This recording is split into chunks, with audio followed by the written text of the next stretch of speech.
السلام علیکم، voice news کے ساتھ میں ہوں سائرہ سید اور میں ہوں یاسر خان۔ شہر شہری خبروں سے آپ کو آگاہ کرتے چلیں اور آپ کو بتائیں کہ مظفر آباد میں انتخابی ضابطۂ اخلاق کی خلاف ورزی پر وزیر اعظم آزاد کشمیر سردار تنویر الیاس کو الیکشن کمیشن نے نوٹس جاری کر دیا۔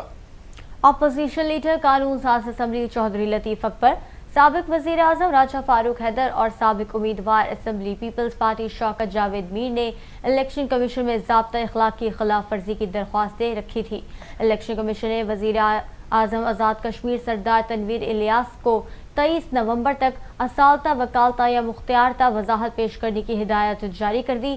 وزیر اعظم آزاد کشمیر نے حکومتی پارٹی کے ٹکٹ پر انتخاب میں حصہ لینے والے ڈسٹرکٹ کونسل کے امیدواروں کو وزیر اعظم ہاؤس میں مدعو کر کے تقریب کا انعقاد کیا، جو ضابطہ اخلاق کے خلاف ورزی ہے۔ قائد حزب اختلاف چودھری لطیف اکبر کی درخواست میں موقف تقریب میں وزیر اعظم نے مختلف منصوبوں کے اعلانات اور رقوم کی تقسیم کی پیشکش کی ہے۔ درخواست میں موقف وزیر اعظم کی تقریر سوشل میڈیا پر موجود ہے۔